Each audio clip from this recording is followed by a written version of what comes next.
યુદ્ધના એંધાણ ભારતીયો Iran Israel જવાનું ટાળે વિદેશ મંત્રાલયે જાહેર કરી એડવાઇઝરી। 1 એપ્રિલે ઇઝરાયેલે સિરિયામાં ઈરાની એમ્બેસી નજીક હવાઈ હુમલો કર્યો હતો, જેમાં ઈરાનના 2 ટોચના આર્મી કમાન્ડર સહિત 13 લોકો માર્યા ગયા હતા। પરસોત્તમ રૂપાલાના નિવેદનને લઈને ક્ષત્રિય સમાજના લોકો દ્વારા થઈ રહેલા વિરોધ પર સૌ કોઈ પોતપોતાનો અભિપ્રાય આપી રહ્યા છે। આ મામલે એવા ઘણા નિવેદનો સામે આવ્યા છે જેમાં પરસોત્તમ રૂપાલાનું સમર્થન કરાયું હોય। હવે આ મામલે જગન્નાથ મંદિરના મહંત દિલીપદાસજી મહારાજનું નિવેદન સામે આવ્યું છે, જેમાં તેમણે કહ્યું કે બંને પક્ષોએ સાથે બેસીને નિરાકરણ લાવવું જોઈએ। બનાસકાંઠા બેઠક પર ભાજપ અને કોંગ્રેસે મહિલા ઉમેદવારોને મેદાને ઉતાર્યા છે। બંને ઉમેદવારો હાલ લોકોની વચ્ચે જઈને પ્રચાર કરી રહ્યા છે। કોંગ્રેસના ઉમેદવાર ગેનીબેન ઠાકોરને પ્રચાર દરમિયાન લોકો નાણાકીય મદદ કરતા પણ જોવા મળી રહ્યા છે। ખડોસણમાં યોજાયેલી એક સભા દરમિયાન એક મહિલા દ્વારા ગેનીબેનને 51,000 રૂપિયાની મદદ કરવામાં આવી હતી। નરેન્દ્ર મોદીના હાથ મજબૂત કરવાની વેળા છે। રૂપાલા વિવાદ વચ્ચે કાઠી ક્ષત્રિય સમાજનો ભાજપને ટેકો। અખિલ ભારતીય કાઠી ક્ષત્રિય સમાજે રૂપાલાને સમર્થન જાહેર કરતા કહ્યું કે અમારો સમાજ હિન્દુત્વને વરેલો છે, ત્યારે નરેન્દ્ર મોદી અને ભાજપને સંપૂર્ણ સમર્થન આપે છે।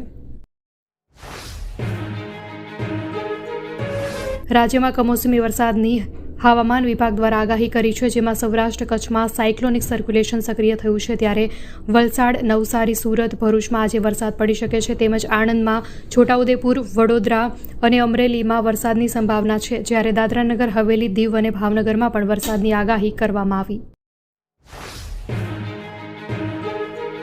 અમદાવાદના બોપલઘુમા વિસ્તારમાં પ્રોપર્ટી ટેક્સ પૂરો લેવાની મહાનગરપાલિકા દ્વારા જાહેરાત કરવામાં આવી છે, ત્યારે આ વર્ષે બોપલઘુમા વિસ્તારમાં નાગરિકોને પૂરો પ્રોપર્ટી ટેક્સ ભરવો પડશે। ક્ષેત્રફળ આધારિત નવી પદ્ધતિ પ્રમાણે પ્રોપર્ટી ટેક્સ ભરવો પડશે। 7 કચ્છમાં ભુજ ભચાઉ હાઈવે પર ગમખ્વાર અકસ્માત સર્જાયો હતો, જેમાં ગાડી પુલના ડિવાઈડર સાથે અથડાતા અકસ્માત સર્જાયો હતો। અકસ્માતમાં 3 લોકોના ઘટનાસ્થળે મોત નીપજ્યા હતા, જ્યારે પાટણમાં ગોલ્ડન ચોકડી નજીક બાઇક અને એક્ટિવા વચ્ચે અકસ્માતમાં 2 લોકોને ઈજાઓ થવા પામી હતી। અમદાવાદ બોપલમાં થયેલ ચોરીનો અઠવાડિયા બાદ ભેદ ઉકેલાયો છે। નિવૃત્ત વૃદ્ધ દંપતીના મકાનમાંથી 6 લાખની ચોરી કરનાર આરોપીઓની ધરપકડ કરવામાં આવી છે। ચોરી કરનાર બંને શખ્સો ધોળકાના રહેવાસી છે। આરોપી અનિલ ઉર્ફે બાલો વાઘેલાની ધરપકડ કરાઈ છે।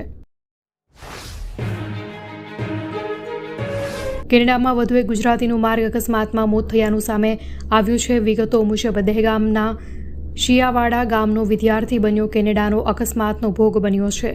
રોડ ક્રોસ કરતા સમયે ટ્રકે ટક્કર મારતા ઘટનાસ્થળે વિદ્યાર્થીનું મોત થયું હતું। ઘટનાને લઈ મૃતકના પરિવારજનોમાં ઘેરા શોકની લાગણી વ્યાપી ગઈ છે।